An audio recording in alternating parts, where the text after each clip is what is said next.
Evening, everyone. Hello, hello, hello. Good evening, everyone. How are you all doing? I'm so excited because we've gone. This is the last week of our webinar tagged "Building a Thriving Family," and I've been doing this since the beginning of this month. Every week, I've been showing up talking about one aspect of you building a thriving family. Last week, we spoke about how to resolve conflicts in the family. And today we have another interesting topic.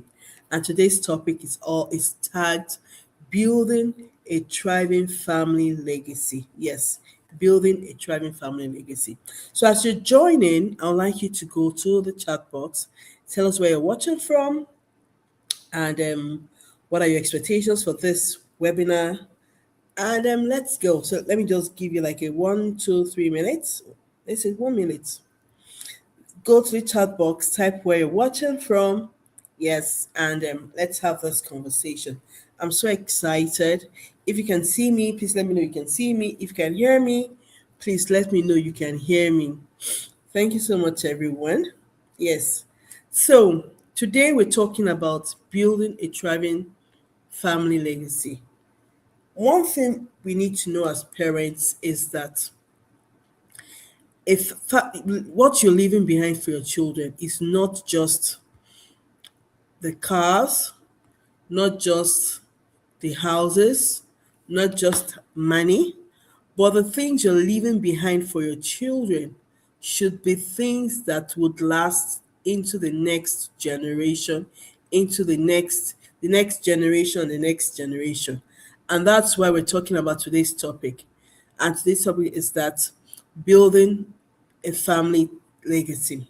So, one of the greatest gifts you can give to your children as parents is not the wealth, is not the property, is not the status, but giving them a clear sense of purpose and direction. That is what is the greatest gift you can give to your children. Many families are living under the same roof. However, they're moving in different direction.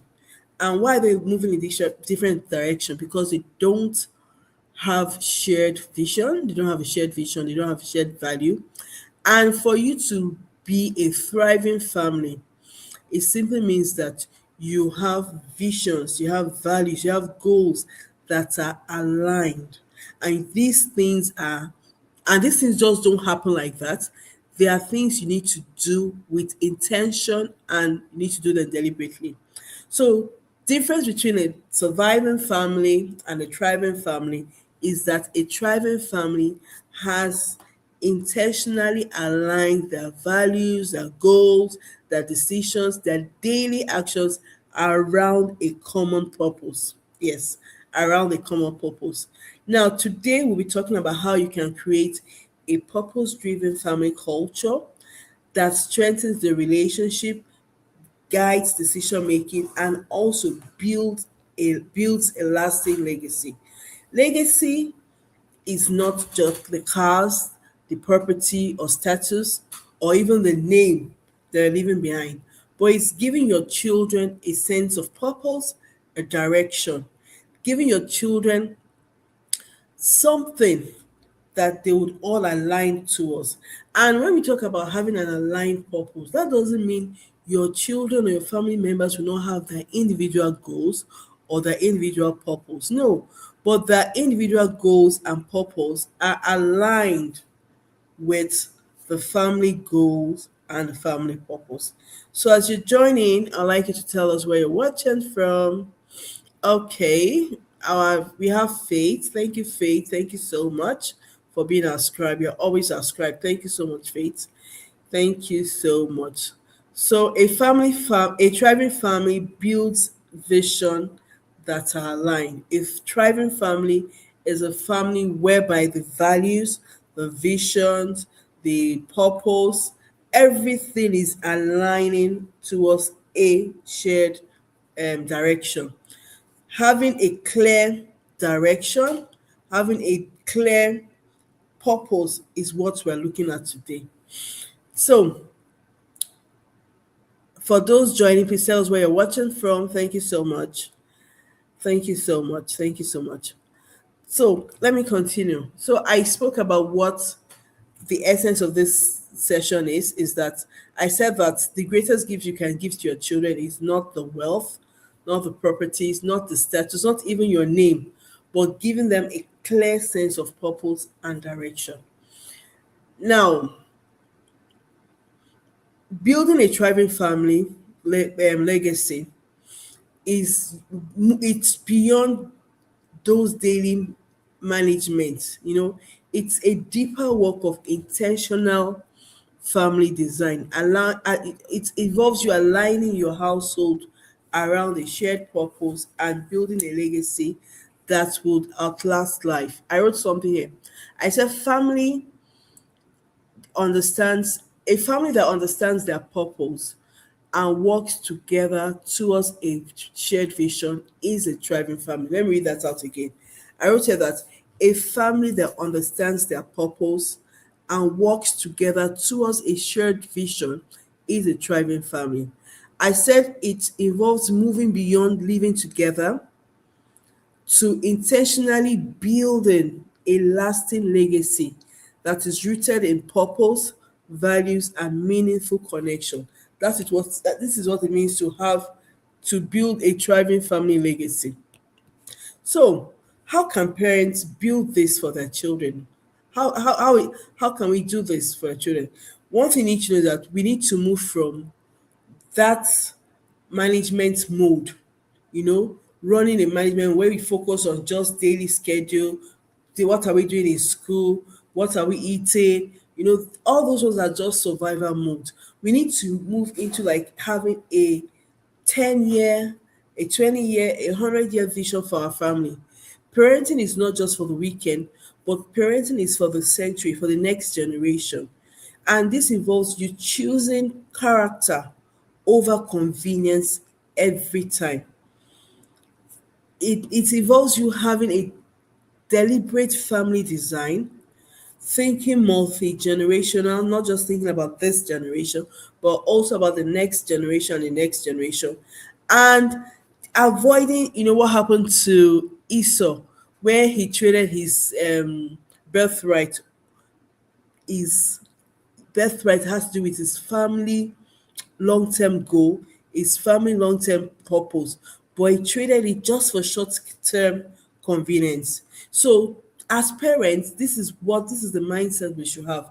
What am I leaving behind for my children? It's not the house, it's not the car, it's not the name, it's the character, it's the values, those values you're leaving behind for your children. That is one Those are the things that matter. Let me look at so to them yesterday I was listening to a pastor something Komaya, I can't remember his first name, where he was talking about his children. He said all his four boys, they're all going to serve God, you know. And he said that the reason why they're all going to serve God, because that is their family legacy. That is everybody must be a I won't call it a workout. Every member of his family must be serving God and doing things in the house of God. That is his family legacy. So the question I'm going to ask you is, what is your family legacy? What do you want to leave behind for your children? What do you want your next generation to step into? What do you want the next generation to step into? For some people, it's faith. They're leaving behind their relationship with God. For some people, it could be a business. Oh, I want to leave a business. I want to do. Some people, it's a political legacy they're leaving behind for their children. You hear cases of, oh, his grandfather was a political this, his father was a political that. He is into politics. That's some people's legacy. For some other people, it could be a legacy of medical practitioner. So, what legacy are you building in your home? What legacy do you want to give to your children?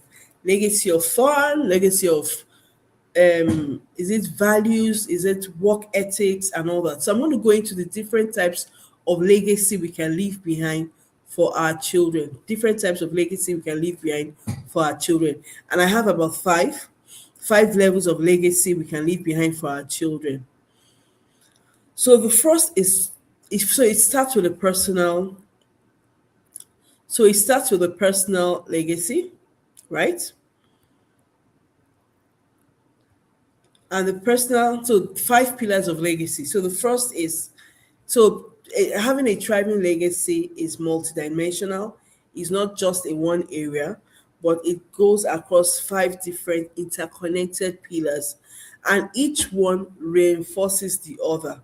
And what are these five pillars? The first is personal pillar, and this has to do with character, what your character, your integrity, your for Christians, your individual walk of faith.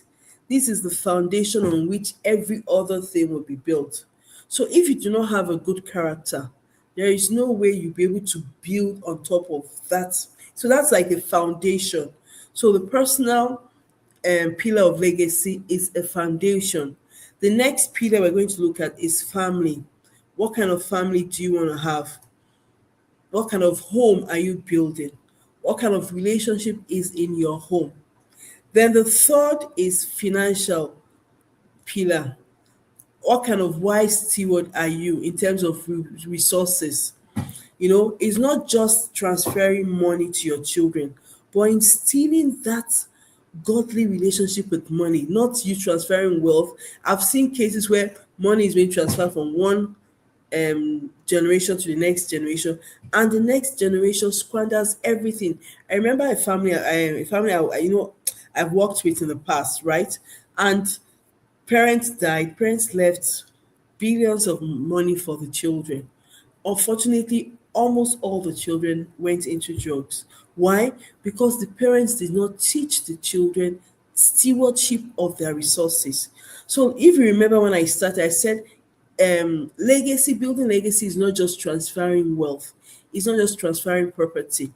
It also involves you transferring stewardship of resources. Do you understand? Instilling that godly relationship with money. They're not seeing money as the all in all, That is very important. Now, the fourth pillar of legacy is business or work ethic. How do you do your work?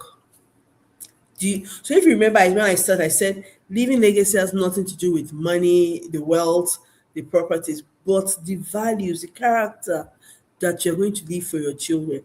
Work ethic is another value, it's another pillar of legacy. How do you do your work? Do you do your work with excellence? Do you have good work ethics? Do you have a sense of kingdom when you're doing your work? Very important. And the fifth pillar of legacy has to do with your charitable deeds, using your gifts, using your resources, using your gifts, your unique gifts and resources to influence and heal the brokenness in the world. That is one. So you can see someone like Bill Gates now, the Bill Gates Foundation. You can see he's left a legacy for the next generation, even if it's not there. They have board of trustees, other people that will manage those legacy. We have the Tony Elumelu Foundation. These are people who have used their gifts, their resources, and influence to heal the brokenness of the world. Very, very important. Now, after talking about, so thank you for joining. Let me see. I think I have some more people that just joined now. Thank you for joining. Okay, yes. So, five levels of legacy: personal pillar, which involves character, integrity, work of faith; family pillar, that has to do with the relationship within your family members. The third pillar is financial pillar, that has to do with being the steward, how to teach your children to be good steward of their resources. So you cannot say you are transferring wealth to your children who do not know how to manage finances. Then the fourth pillar has to do with ethics, your work or business ethic. And the fifth pillar has to do with your charitable deed, how you use your unique gifts, how you use your resources, how you use your influence to heal the world. Very, very important. Thank you so much, Faith, for being ascribed. So the next level or the next thing we're going to look at when it comes to building the legacy. So I've spoken about what the legacy is. I've spoken about the difference between having a 10-year vision or just living day to day. I've spoken about the pillars of legacy. Now I'm going to talk about how to craft that legacy. And it starts how to have that multi generational vision. It starts by having an identity. Every team has an identity. Every, what do you want your family to be known for? Your identity, your purpose, and strategy is very, very important. And I want you to shift from viewing your family as just a launch pad for individuals. No, it's not just for individual achievement. You should see your family as a multi generational team, right? Have be on going a multi-generational team it's going on a shared mission. If you look at most, and this thing happens mostly in, so I don't know more about the Muslim community, but I know in the Christian community, most pastors, most church most men of faith, they have that thing in their family whereby the next generation takes over, the next generation takes over, and that is like a multi generation, and they all work. So you see, they all work together in the family. There's this Christian TV station, that the husband, the wife, the children, the in-laws, they all worked together in the family business or the family yeah, I'll call it business, and that is multi-generational. And if if so, for the next generation, I'm sure the next generation too will be in that business. So the old narrative was, oh, the family was like a springboard where parents would sacrifice for their children launch and they go, and that is it. And that is it. But the new narrative now is multi-generational. So you hear things like multi-generational wealth, multi-generational influence, multi-generational legacy. And here each member comes together to contribute towards the mission that transcends just the individual goal or individual success, but goes across all the generation. I don't know if you've heard of generational wealth, where you help people, where you help them saying that, oh, some people have what they call them trust fund children and all that, that's parents actually leaving things for the next generation, so it has transcended their children into the grandchildren. Even for some, they've even left some things for their great grandchildren, right? But like I said, so legacy is not about money, it's not about property, but it's about the character, the values, those intangible things, those things you cannot see. Those are the things that matters when it comes to leaving a legacy for your children. So we need to have an identity. Who do you want to be known as your family? What do you want your family to be known as? Very, very important. For some, it could be, oh, we want to be known as a godly family, or want to be known as responsible for, just have an identity. Very, very important. The next step in creating or living and building that legacy has to do with having a mission statement framework. And your family mission should have something to do with your values, your vision, and you should use action verbs. So for example, you have things like, oh, we are a family of the Ogunkanmis, we're a godly family, or we are the family of Adus. We are known for X, Y. It should be written in the positive verb, right? Yes. Now, what are the other things that you need to know when it comes to your family legacy? So I've spoken about you. I've identified what the family legacy is. I've spoken about the fact that it's not just giving your children property, wealth, or status or name, but also creating or let them having a clear sense of purpose and direction. Very, very, very important. Then I also spoke about the five pillars of legacy. Now I want to talk about how family purpose alignment, how you can align your family purpose. So, family purpose alignment does not mean that everybody becomes the same. I've said this before. It means that everybody is moving towards the same direction. It means that everybody is supporting the growth of the other family members. It means that we're all making decision based on our shared value. So if our shared value is integrity, even if I'm not with my brother, if that's our shared value, and I hear that, oh, he made a decision, I know that that decision is going to be based on integrity. Why? Because that's our family value. Also, it involves building a legacy that is greater than the individual interest. And I've spoken about, having an identity as a family, and also having a mission statement. Your mission statement should involve your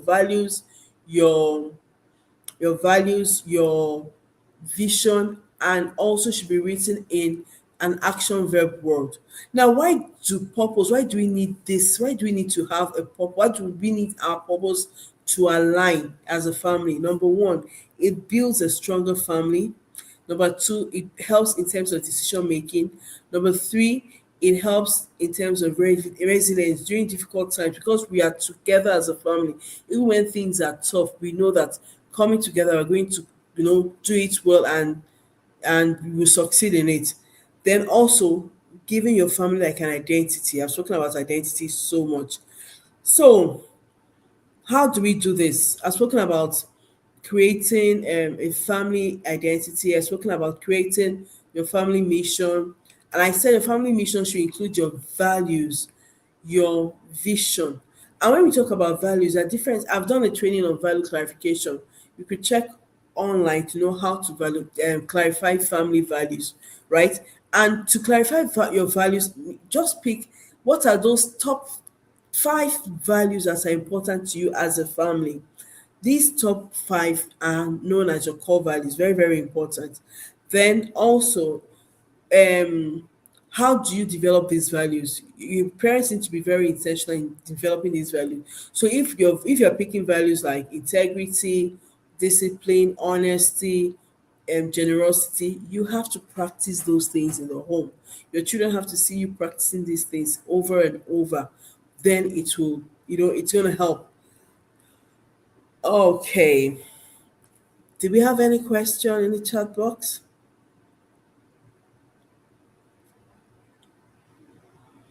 Okay, family mission should include visions and values. Yes. Family purpose alignment means everybody moves in the same direction for shared value. Yes, absolutely. So we don't have any question in the chat box. Okay. So I'm almost done.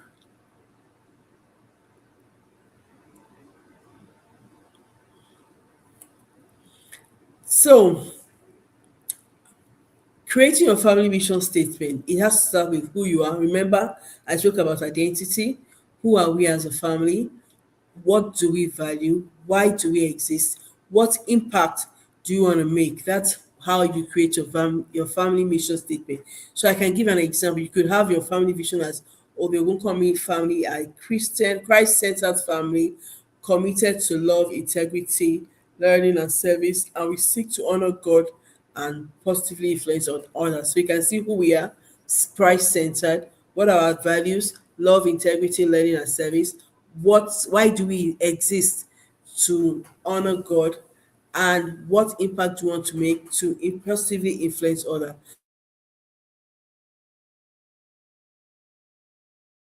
The Kennedy's family exists to nurture confident, compassionate, and responsible individuals who contribute meaningfully to the society. So your family mission statement should include who you are as a family, what you value, why you exist, and the impact you want to make in the society. Remember, family legacy is for posterity, not just for immediate um, benefit, but it's for posterity. What do people want to know your family for? What are you going to be known for? Some people in their family, they're known for education, for some other people for medicals, from other people politics, from other people um faith. So what do you want your family to be known for? So remember who we are as a family, what are your values, what do you exist to do, and what impact do you want to leave behind. Very, very important. Now, how do you plan How do you have a family legacy plan? Legacy, like I said, is more than inheritance. Legacy includes spiritual legacy, which is your faith, your character, your values. Emotional legacy, healthy relationship, emotional intelligence. Intellectual legacy, maybe a learning culture, curiosity, wisdom. Social legacy, community impact, very important. Service, very important. And I spoke about financial legacy, your stewardship, and being responsible. Now, how do you now do this as a whole? How do you now, okay, as a family, how do we create, how do we have this plan? This thing I'm teaching is actually a practical, it's actually meant to be a practical session where everybody is meant to be writing all these things out. But I know that as I'm teaching, the Holy Spirit will give me utterance so I can, explain it better. Yes. So your family legacy starts with your identity. Who are you as a person? Your mission, your vision. Vision is who do you want to become? Your values, what are the things that are important to your family? Very, very important. When if you can do this, it will really, really help you. Remember, how do you do this? You get your family members together. It could be on a weekend. You guys should go on. You should go on a family retreat. You guys can do it by just something, do a staycation, or in a weekend, just go to the park. And then when you go to the park, what do? Have a discussion with your family members and discuss this. What are our values? What do you think our values are? You will have the value clarification sheet where you everybody identify. And one of the things that when I do this with families, I tell everybody to write out their values separately. We now come together. We now look at, okay, what are the value? What value did you write? What value did you write? What values did you write? What values did you write? We now look at them. Which one are similar? We pick out the ones that are similar and we ask questions. Why do you think this should be the value for our family? Why do you think this? Why do you think this should be the character trait? Why do you think this should be the traits that should guide our decision making process? So family coming together, identifying the values. Number two, ask questions like, what do we want to be known for as a family? Third question could be, oh, what impact do we want to create in the society? What tradition do we want to preserve? These are things that are very, very important. And once you've come together and you're able to identify this, guess what? You can create your family mission from that. And that should be something that can be binding. You could place it in your house, you guys could do place it on your WhatsApp group, but something that is binding with everyone. Okay, so I'll be stopping here. So I'm just going to do a brief recap. Like I said, a thriving family does not just happen like that. I've spoken a whole lot about what a thriving family is. It doesn't happen by accident. It is built through intentional choices, shared value, and a commitment to a common purpose. When family members understand who they are, what they stand for, where they're going together, they're able to create a legacy that can positively influence generation. So I want to stop here. I want to say thank you to everyone who has been on this journey with us. This journey has been a 4 week journey. 4 weeks journey. We've been doing this for 4 weeks. We've spoken a lot about what a thriving family is, how to build a thriving family. We spoke about communication, spoke about the characteristics of a thriving family and characteristics of a surviving family. We spoke about communication, why communication is very, very important because poor communication is one of the reasons why there are conflicts in families. We spoke about conflicts in families. Then we also spoke about how to resolve conflicts. And today we're talking about how you can build a lasting legacy for your family. Thank you so much, everyone, for joining. It's really, really been an exciting period with you all. Please keep following our YouTube channel. We have a lot of videos we keep posting every week. We have these short videos we post every week around parenting, around mental health, and around adolescents and thriving around adolescents. How they can master themselves and how they can have a personal, how they can build that personality. So these are all the things we've been doing on our platform. Keep joining, keep following us. And yes, we'll be excited to hear from you. Please share our videos. Please have conversations with us. I'm really looking forward to having conversations with you too. Thank you so much. So have a nice evening, everyone.